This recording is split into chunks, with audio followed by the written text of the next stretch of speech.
Wait, before you listen to this episode, I just had to tell you about our new free mini wealth building training. In this training, we're covering the first steps to building wealth, how to find your personalized wealth path, how to find and analyze deals, and then some. So don't miss out on this free training. I mean, what do you have to lose? It's free. Sign up at www.abundantculture.co/newsletter. Don't let delay get in the way of your abundant year. Now, back to the episode. Welcome back to Abundant Culture Podcast, where we dissect the mindsets and tactics of the true beasts of business. People like Gary Vee, Grant Cardone, and Warren Buffett. All to create a blueprint to experience life more abundantly.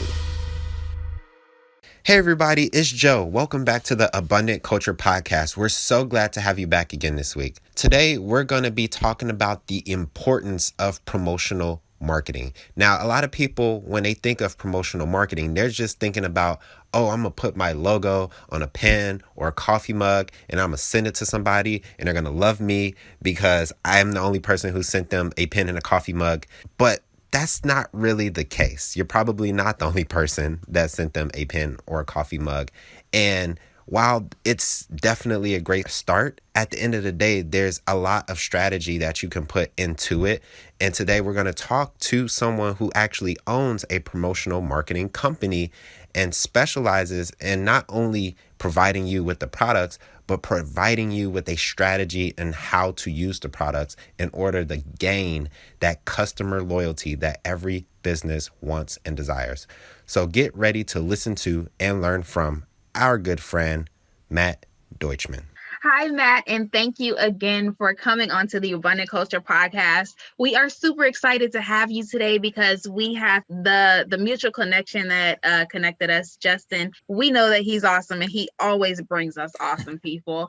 And when I talked to you the other day, I could just get a feel for like your passion, and I really, really love the idea of your business. So before we get into the meat and potatoes of the podcast, we have to ask you, what is your backstory? Like, how'd you even get into business? Yeah, sure. Well, first, thanks for having me on your podcast, Jasmine and Joseph. It's great to meet you guys. Yeah, so the backstory, we've been in business a little over 10 years, and I'm fourth generation in my family in this industry, in the promotional products industry. And so my great grandfather Paul and my grandfather Maynard founded the Paul May Company back in 1935, and they were doing. They had a factory in New York City. They would make vinyl desk folders and portfolios and card cases and other sorts of office supplies, all with a custom imprint for the promotional products industry. And my dad ran the company for about 30 plus years. And then I worked for my dad for about a year after college. And I actually hated it. I loved working with my dad, but the actual work that I was doing a lot of office work. It was a desk job, and that's not really for me. Even now I'm standing. I don't have a sit down arrangement. I do a stand up desk, so it just wasn't for me. I was sitting at my desk, looking out the window one day, and there was a strip mall next door to my dad's office that had like 5 or 6 stores. And I said to my dad, I bet I could make at least one sale just talking to the owners of those businesses. And so he said, hey, why don't you give it a shot? And the way the industry is set up, there are suppliers and manufacturers, which my dad was. Then they sell to distributors, which I am now. They don't sell direct. So in order to go cold call those store owners, I had to get linked up with a distributor. So my dad put me in touch with a friend of his who was a longtime client. And I just started working for him, sales position, straight commission. And that was my goal at the time, was to drive around my hometown in New York and knock on doors of businesses and make sales that way. That process itself and that way of making sales was a complete disaster, a complete waste of time. It really started to click once I really got into developing relationships with people and building more of a referral business type of concept instead. And after about a year of doing that, when it started to click, that's when I just got the itch to start my own company and see where it goes from there. So that was April of 2010, and here we are. That is awesome. That is awesome. Like the fact that this is like a generational thing is just super cool, because you really don't get to hear a lot about that Like a lot of people can't say like, yeah, my dad and my granddad and many more before. Like that is so cool. It's yeah, I mean, I was never in a million years that I think I'd be in this industry now, and my dad never like pushed me into it or anything like that. It was just always something that was in the background. But it is cool to see, when I go to trade shows in my industry, some of the supplier reps that I meet, some of them, a lot of them know my dad. Some of them who have been around a long time, even will know my grandfather, which is really cool. Really cool. To run into people who used to do business with my grandfather 30, 40 years ago. That's really That is awesome. cool. So then, since you started your business in 2010, I know that the economy still wasn't like perfect in 2010. It was still kind of recovering from like the 2008. So was that like difficult for you to start your own business, or since you kind of already had like the connections, was it a little bit easier for you? It's a really good question because, in that, we look back now in 2020 and 2008 was like the crash, right? And then we look back at it now as a pretty solid recovery. But in 2010 and even 2009, when I was first getting into sales, all anyone was talking about was how bad the economy was. And at that time, it was like that was a hot topic on people's minds, and I made the decision right away that I was never going to let anything external that I couldn't control affect my mindset or affect how I approach doing my work. So, looking back on it now, I remember that being kind of a hot button issue, that the economy was not so hot back then. But I made the conscious decision never to blame anything I was going through on the economy, and never to to attribute any lack of success to something beyond my control. So I don't really, obviously the economy recovered ever since then. So perhaps we in some way rode the coattails of that. We've grown every year we've been in business. And I don't feel as though the poor economy was ever a detriment to me at the time. So how did your company in 2020 continue to grow while other businesses even they struggled, they shrank, some even went out of business? How did you keep that growth pattern, that growth trajectory going up as opposed to down, which happened to a lot of businesses this year? I got to tell you, I'm amazed. And Jasmine, we were talking the other day. I mean, it's humbling to look at the year that we've been through, how turbulent this year has been, and to see the numbers, and to see that we've actually, here in mid-November, we've already exceeded our sales from last year. So we've kept that streak going of growing every year in business. It's remarkable, and I'm amazed by it. It's been quite a year, obviously for everybody, but just like the ups and downs we've seen over this entire year, for Doubletake, for my company, March, April, May, there was hardly any work at all. Many of our clients basically were, dormant and just not doing anything. We were facilitating a lot of PPE orders at that time. We sold thousands of N95 masks and 3-ply medical masks, because a lot of our overseas manufacturers shifted their manufacturing capabilities at that time when there was a global shortage of that kind of merchandise. We found ourselves in this unique position to be able to help when there's this dire need. I mean, you hear about these stories of hospitals and healthcare workers who are, reusing masks for days. And so, it was a difficult decision at the time.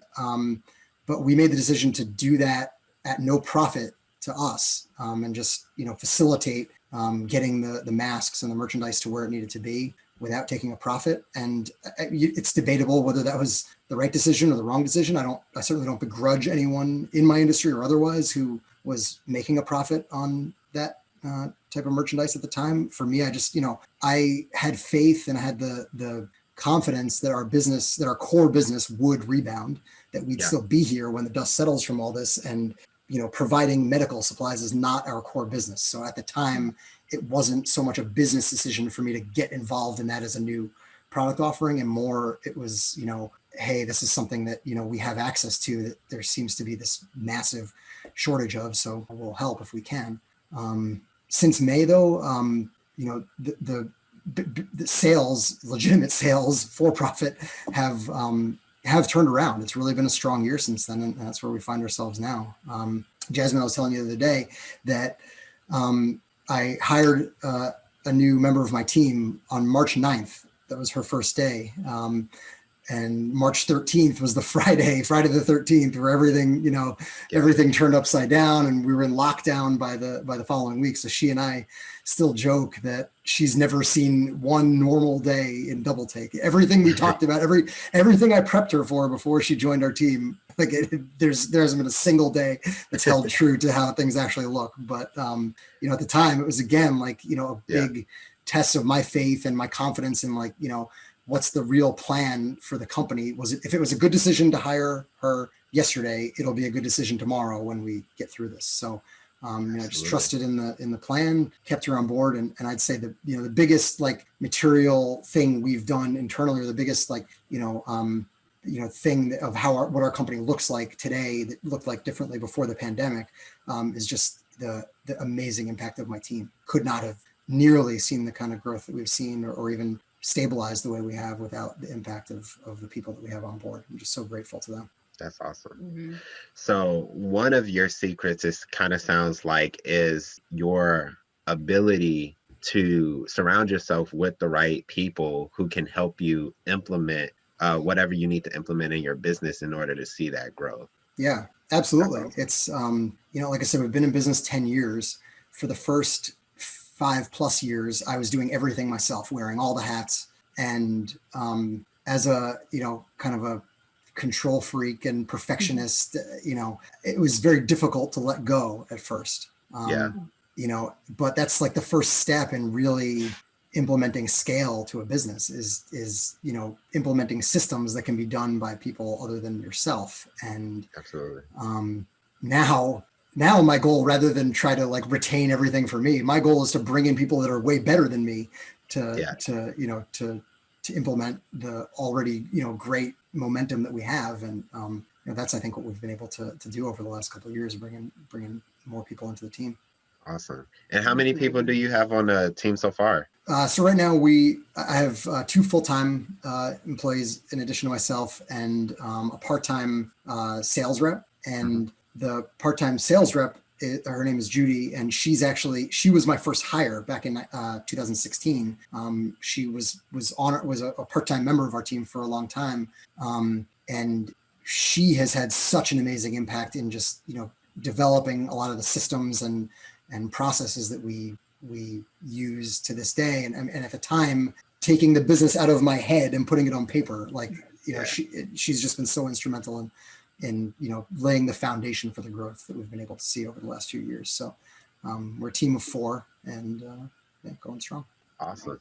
So then, are you guys implementing any strategies right now for maximum efficiency? Because I know that when we were on the phone the other day, you said that you were passionate about efficiency and work-life balance. So do you have any secrets for us in those areas? Secrets, I don't know. I'll tell you everything I know, and who knows if it's any worth anything. But for me, so my business journey has coincided with my kind of personal journey. My wife and I got married in 2015, and we were on our honeymoon in May of 2015, and we had an amazing time. But I was working almost every day while we were away, and we were in Croatia, and I was trying to calculate the time difference between Croatia and New York and where my suppliers are. It was just, that experience kind of taught me that I needed to make some changes with my business, because what's the point of being self-employed if you're a slave to your business, and if you're you can't detach yourself at all. So it was shortly after our honeymoon that we found out we were expecting our first child, and so it was then that I really made it my mission to just change the way we were doing things, to implement whatever we needed to do to enable myself to spend as much time with my family as possible. So my son was born May of 2016, and Judy came on board September of 2016. And really from then is when this, I've really been focused on this mission towards work-life balance and efficiency. And so a couple things, you're asking for secrets. A couple things that I try to focus on is I always felt as though the last day before you go on vacation, you're super productive because you have this finite amount of time and you have this list of things you have to get done before you are able to unplug. So I try to treat every day like it's the last day before vacation and just try to take that mindset that you have on that day and bring it to every day. And it's not always easy. It's not, but that for me is just something that like helps me set my mind towards, really maximizing what I'm doing with the minutes that I'm spending working, because it's like the second thing, the upshot of that is that I feel like there's just so much wasted time. There's so much filler time throughout anyone's typical workday, whether it's just distraction or whether it's not doing the most important things that are, using the most effective use of their time or our time. So I'm always really focused on tackling the most important things and limiting distractions, limiting the straying from the plan, I guess. And I'm not perfect at it. It's an ongoing work in progress, but that's something that's just, my constant focus is just like, is this the most important thing for me to be doing right now? Stephen Covey in the what's the Stephen Covey book? Seven Habits of Highly Effective People, right? He's got the quadrants of the, urgent, important, non-urgent, non-important. And so if something is urgent and important, then that tends to be the things that we focus on first. Then you have your non-urgent but highly important things, and that the things in that quadrant tend to just get put off at the expense of the non-important but urgent tasks, right? So anytime I catch myself in a non-important but urgent task, I try to just refocus myself and say, why am I doing this right now? What can I do to get this off my plate, to either just decide I'm not going to do it at all, or to delegate it, to to defer it to another time, or to just if it's something that'll take 5 minutes or less, just get it done immediately so that it's off my plate and I don't have to, it's not clouding up brain space. And try to live as much as I can in the non-urgent but important quadrant. Yeah, absolutely. That's like really good. I read the book like a couple of years ago. Honestly, I don't even remember if I finished it, but I definitely don't remember that part. I think I mean, sadly, I don't remember a lot of the rest of the book, but that was something that just really stuck out to me. So that's, one page worth of the probably, hundreds of brilliant nuggets you could take out of that book. But that's something that stuck with me. And I think that's such a cool tip too, because there's been times where I was doing something that was urgent but non-important, and then sometimes you don't finish by the deadline, and then you're like, oh, that wasn't even important the whole time. you had a week to do this thing, and then it's like the week passes, and then you're like, oh, I could kind of still do it if I want, right, but only if I want. So well, and the flip side of that too is, I feel like, at least for me, I don't know if you find this also, that some of these non-urgent, important tasks, because of how important they are and that the fact that they're big picture tasks for the company, I build up how daunting that type of task is in my mind a lot of the time. I'll be like, oh man, I'm going to need to block out like 3 solid hours to take care of that, and then when I actually sit down and do it, it takes me 20 minutes. And I'm like, well, I just slayed this dragon. It was so easy. Why did I build this up to be this beast that I kept procrastinating and putting off like it was this, mammoth thing that was so difficult to take care of? So I think, just trying to, I probably need to do a better job of this, is like when I first identify a task, assess how long it really is going to take, and like how much of my resources is it really going to take, and try to accurately assess that and maybe over budget a little bit, but then so that I don't overblow some of these things and then wind up kicking it down the road when it could have just been handled quickly. Absolutely. Mm-hmm. Yep, that's a good lesson on productivity. Yes. Which is awesome. So I want to pivot a little bit and then talk more about like your business specifically. And I saw that you have like this double take process that you take your clients through, because it seems like you kind of come on board as like a marketing partner almost. So can you explain like that process that you go through? Yeah, it's that really stems from a process that we went through in late 2015 and into 2016. Started with, I went through a little bit of a brand refresh back then, and one of the stages of that brand refresh, the marketing agents that we worked with, they interviewed several of our clients to learn about what works well, what they like about us, what they look for in a vendor, what they did look for in a vendor prior to choosing us, and even what we don't do so well, what we could do better. And it was great to get a lot of that feedback, and a lot of it was very validating for me to understand what it is that we do well, what it is that our clients like about us. Because I think we could all say what we do well in our businesses till we're blue in the face, and we could say what we think we do well, but to hear it from a customer, and not from a customer to us, because they'll never give us honest feedback, but from a customer to a third party, it was awesome, and it was eye-opening, and that gave me the insight into what it is that we do well, so that I was able to put that on paper. This is our process that we take a client through. And that was extremely helpful in onboarding new members of my team, and developing our Doubletake system as something that can be done beyond just myself executing every component. So we're a product-based company. The output is promotional products.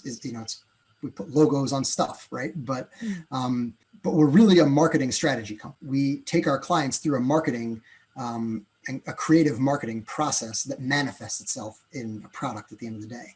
So first, we have to understand who our client is. And we ask a lot of questions to get down deep and understand the full scope of our client and their brand, who their target market is, how best to reach them.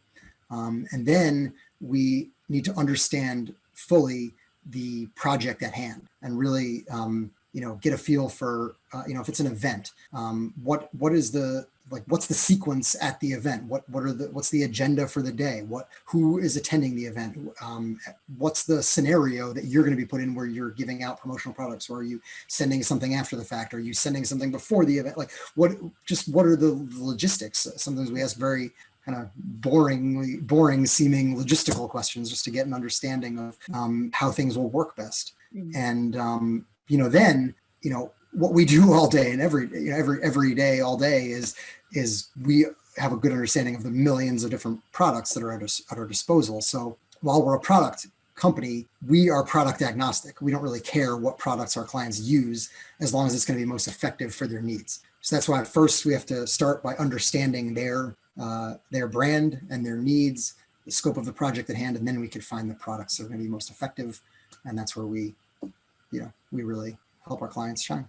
That's really cool, because when you just kind of Google like custom logo water bottles, like the companies that I see anyway, like they don't offer like a strategic marketing almost plan.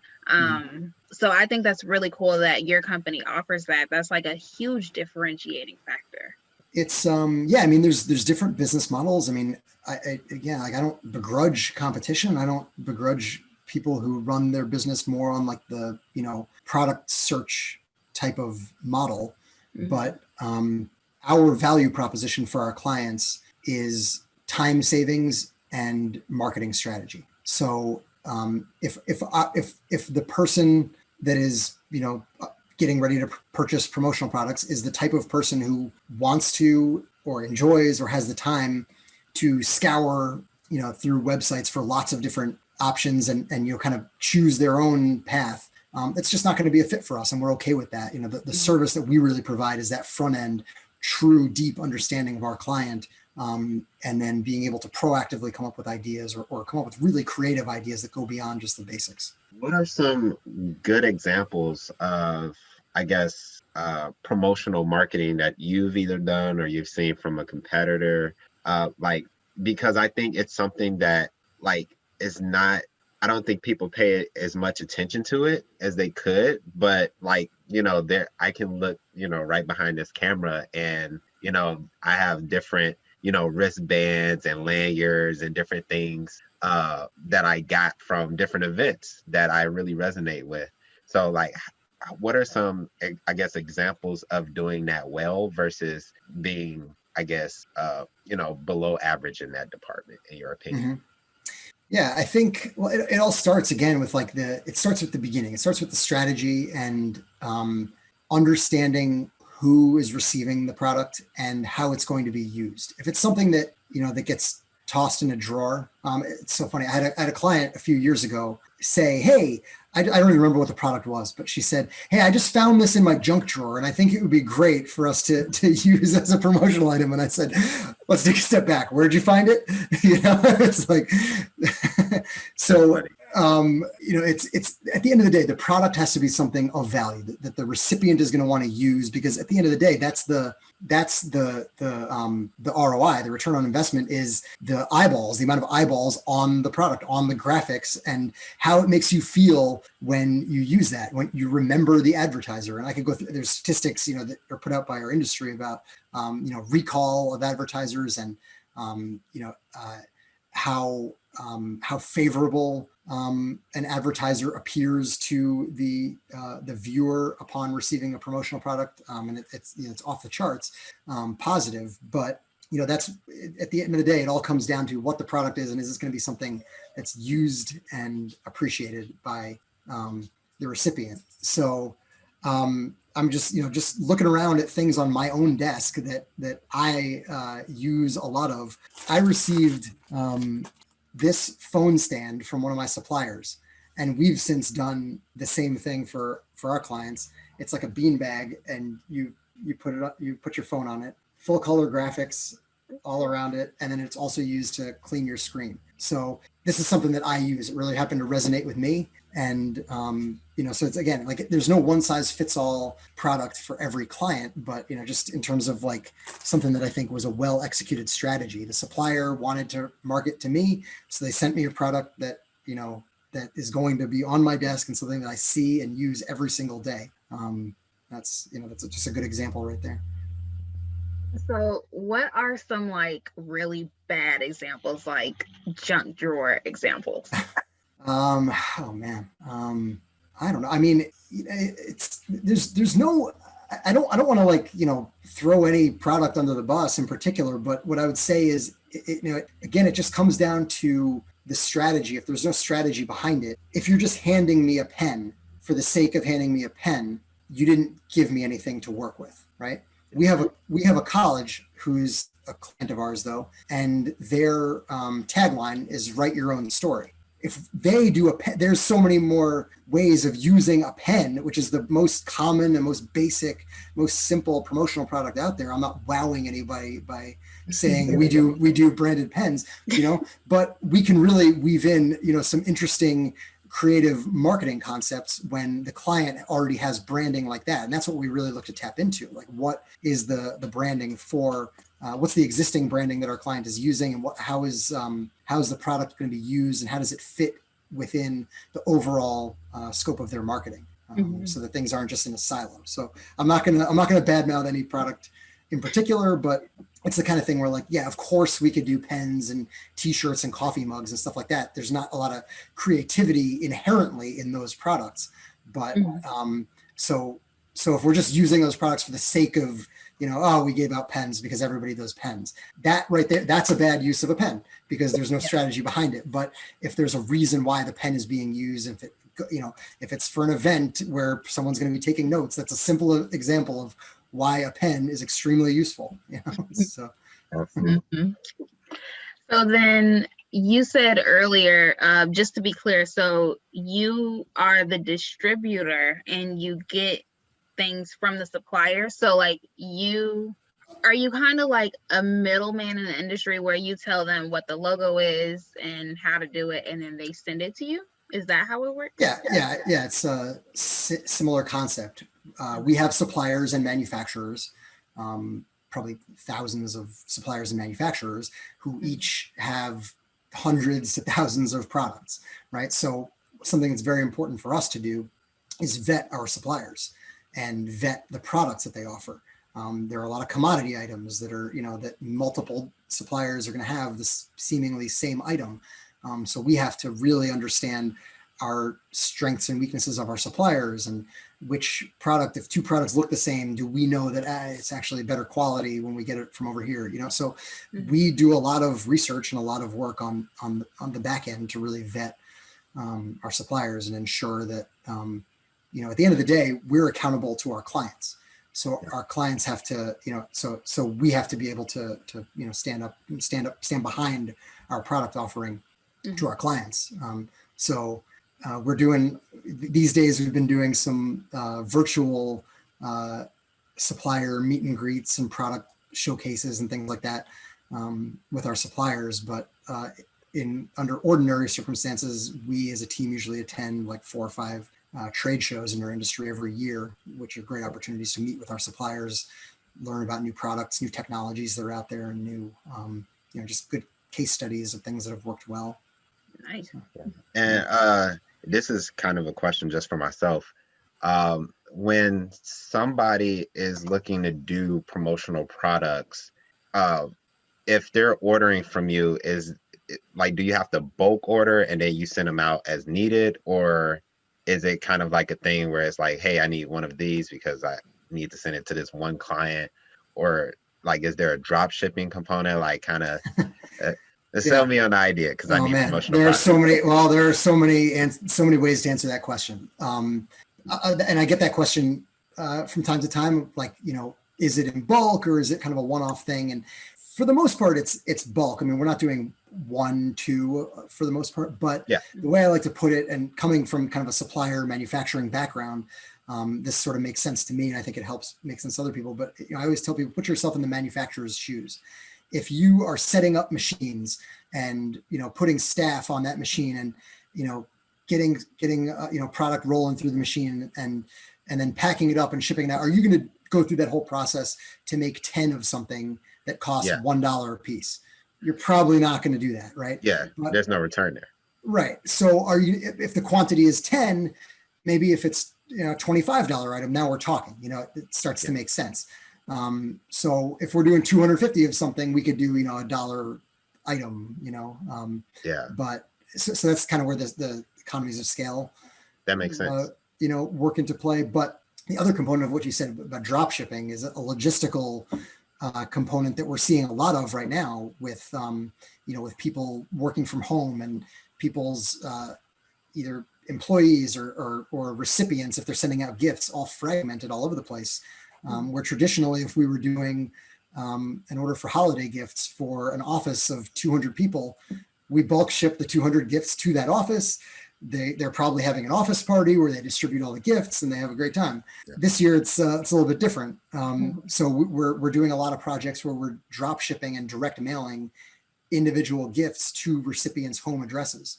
So we have a web platform where we can create kind of a custom landing page for our client with their branding on it that they can share with their recipients. The recipient can input their preferred mailing address, and then we get the feed on the back end, and we handle all the logistics, the shipping, the kitting, if it's multiple items being kitted together and packed together. So we handle all the logistics for our client. Yeah, that's cool. That is really cool. So we talked about a variety of different things on this podcast episode, but if you had to just give somebody one takeaway to remember, what would it be? As it relates to promotional products, I would say start with strategy first. And this is, I have a soft spot for the industry, being 4th generation in my family in the promotional products industry. I think that a lot of the time people look down upon promotional products as something that's just very commoditized, or something that's, I can't stand the word tchotchke. That's a banned word from my company. We don't use that word. So, but when people use that word, it just grates on my ears, right? It's something of value. It's an investment, and it's something that has extreme power to build relationships, to build brand awareness, and to make a big impact for your marketing. Don't treat it like it's something that is just, a cast off, last penny in your budget. Focus on it, make sure that the strategy really aligns with your overall marketing strategy, and that you have a plan behind how to use promotional products. That's the big piece of advice I would say. I don't care if it's, if it's with my company or with any other, if there's no strategy behind the project, then the result will almost definitely not be as effective as it otherwise should be.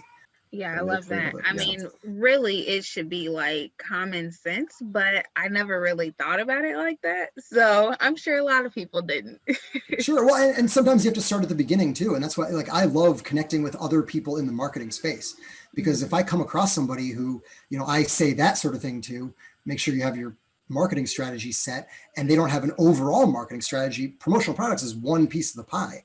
If a client or a prospective client doesn't have their overall marketing strategy established, then they really should be working with someone, kind of upstream of me. They should be working with a marketing strategist to develop that marketing strategy first. Then we can figure out where promotional products fit into the puzzle.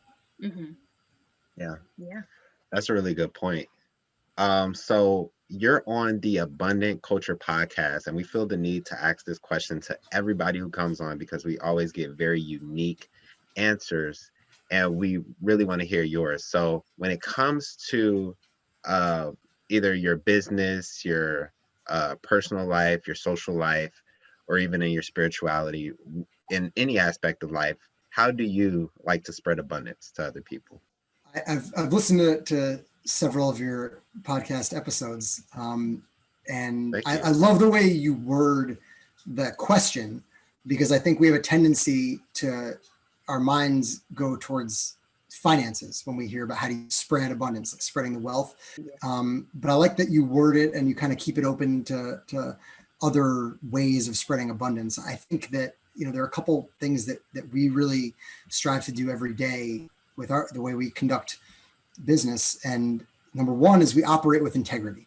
Um, our overarching policy or principle that we govern what we do by is doing the right thing. And it may sound oversimplified or it may sound kind of cheesy, but it's doing the right thing is not the customer is always right, because sometimes the customer is not right, or that just doing anything the customer demands would actually be putting our supplier in a very difficult position, or it would be it would be unkind for me to put my employees in a certain scenario to do something. And not to say, this isn't to say that we have unreasonable clients either, but it's just the governing principle is to always be doing the right thing. Always make sure that we're treating our clients, our members of my team, our suppliers, people that we network with, other business, colleagues that we work with, always just treat everyone with integrity and do the right thing to those around us. That's what I would say is the big, overarching way of spreading abundance for us. And, it's how do you impact people with what you do? We're selling promotional products. At the end of the day, we're not, curing cancer. We're doing something that's, that has a great impact for a lot of people. And we're, we're providing a needed service. But, regardless of what profession you're in, it's about how you're impacting the people that you're directly in contact with on a daily basis. That's how we view it. Absolutely.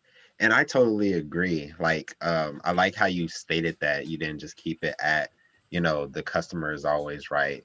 It's also about doing right by your employees and doing right by your suppliers. And I think that's a truly underrated thing. Like, I don't think a lot of people, uh, I've even been in a situation, and I don't think I've ever really talked about it much, but I've been in a situation where, an employee of mine was, getting mistreated by a customer. And it's like, you need to balance, like, okay, I don't want to lose a customer, but at the same time, I don't want my employees to be mistreated. So it's like being kind of the person that can conduct themselves in various situations where, you know, it might cost you a little bit of money to do the right thing.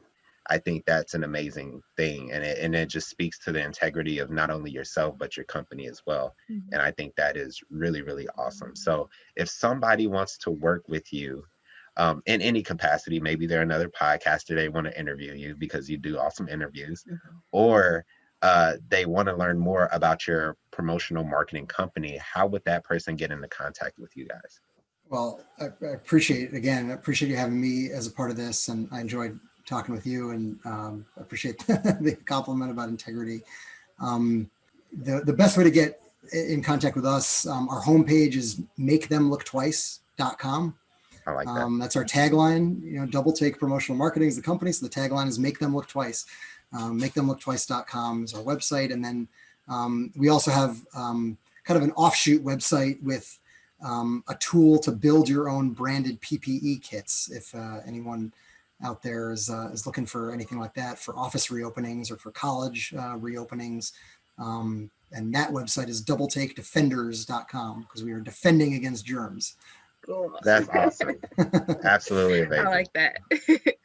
So, Matt, thank you again so much for coming onto the podcast, giving us a wealth of knowledge, and your, like Joe was saying, your integrity, your humility. We really, truly appreciate it.